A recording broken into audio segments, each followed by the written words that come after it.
Hello, ladies and gentlemen. Welcome to our session today. We are going to be discussing about the key components of a research questionnaire. My name is Lucy Wanjiro. Welcome on board. So let's begin by defining what is a questionnaire. A questionnaire provides a systematic way to collect data from a large group of respondents efficiently. Yes, when you are a researcher, you gather data that is quantitative and qualitative data on a wide range of topics, including attitudes, behaviors, opinions, demographics, using a questionnaire. Okay? So the research questionnaire will consist of several key components that collectively facilitate the data collection process. Yes. So in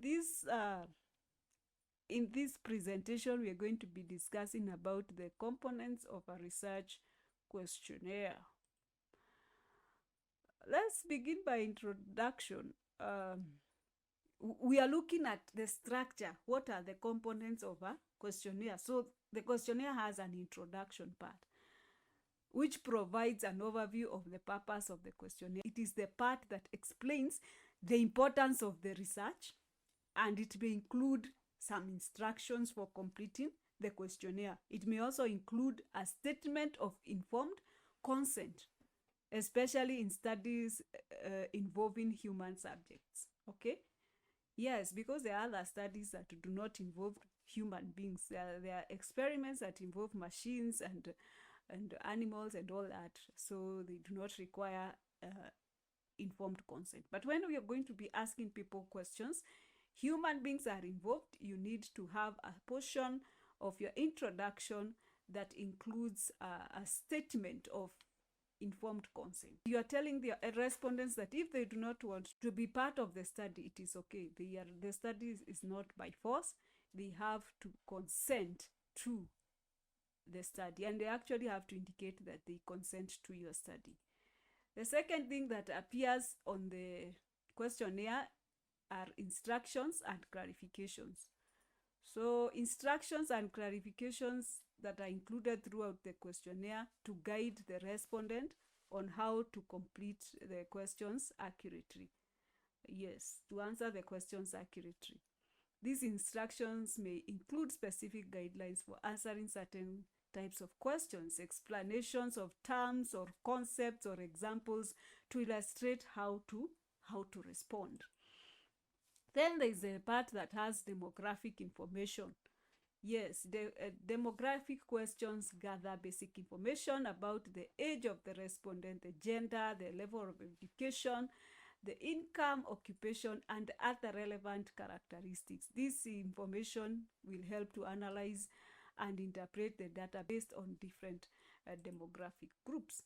Then there is also the main survey questions. These are the core questions that address specific objectives of the research. Depending on the research goals, these questions can cover a wide range of topics and may include question types such as multiple choice, Likert scale, open-ended questions, or ranking questions.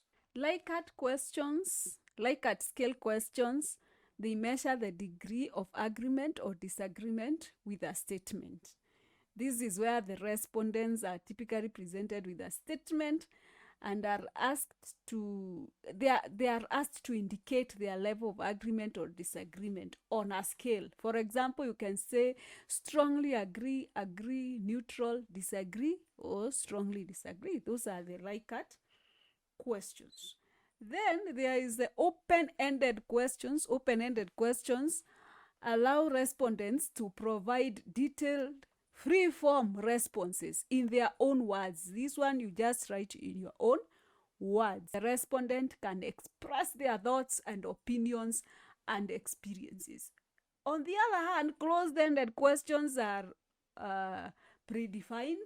For example, yes and no questions. Those are the closed-ended. And also, closed-ended is a part of multiple choice. You can have yes, no, select all that apply, right? Then there's the ranking questions. Ranking questions ask the respondents to prioritize or to rank a list of items according to their preferences or importance. Yes, let's move on to the next part. There is the closing statement, which is part of the research questionnaire.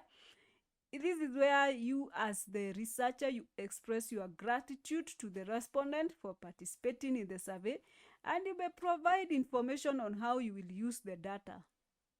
Yes. You may also tell them if there are any incentives or any rewards for the participation. For example, there are some institutions that conduct surveys, and they give their respondents some cash, or maybe if they're doing a research on a certain product, they give that respondent the product so that they go with that product at home. Those who are doing market surveys, this one, it reinforces the importance of the respondent's contribution to the research. Right? So you tell the respondent, thank you so much for participating in this study. If it is a questionnaire, just write there, thank you for your participation. Or you can follow the guidelines of your institution. Let's look at the question types and formats. We have multiple choice. We had already looked at this, but let's look at this one deeper. Multiple choice questions. They provide a set of predefined options for respondents to select the most appropriate answer. Open-ended questions, they encourage the respondent to provide a detailed qualitative feedback in their own words. And then there is the Likert scales. They allow the respondents to indicate their level of agreement, satisfaction, or preference on a numerical scale. Then there is a matrix or the grid. This one presents a grid of options for the respondents to evaluate multiple items or attributes simultaneously. So how do you design your questionnaire? How do you design your questionnaire? Number one, your questionnaire has to be clear. It has to have clarity. Use simple, straightforward language and avoid jargon, because the people you are going to interview, the people you are going to give these questionnaires, they may not be quite knowledgeable about your area of study. So avoid using jargon or complex terminology that may confuse your respondents. Then it needs to be comprehensive. Ensure that those questions are easy to understand, and the response options are not ambiguous. Okay? Do not create ambiguous statements. Do not create questions that will attract ambiguous answers. Make sure that those questions are very, very easy to understand. Then check on the relevance. Craft questions that are directly relevant to the respondents' experiences and the concerns. Don't draft questions that they do not actually have any relevance to your respondents. Then feedback. Ensure that you conduct a pilot study so that you know before you do the main work. We had discussed this when you're doing research methodology. We talked about pilot testing, whereby before you go and do the main survey, you have already gone to the field with a few questionnaires you have identified a small number of respondents where you are testing whether your questionnaire is good to go. Look for the feedback from the respondents from the pilot study, and then go and continuously refine your questionnaire for optimal clarity and comprehension. Then how do you optimize the length of your questionnaire? How do you optimize the length of your questionnaire? Number one, you assess. You evaluate the overall length of your questionnaire and the time it takes for respondents to complete it. This one is achieved when you are doing a pilot test. You are also testing how long has it taken for a respondent to complete this questionnaire. If it is taking too long, you need to go back to the drawing board and shorten your questionnaires. Shorten your questionnaire. Then you prioritize. Identify the most critical questions and prioritize them. Remove any unnecessary or redundant items. That one also is achieved after you have done your pilot study. You can go and remove the unnecessary questions, prioritize those questions that are very, very critical.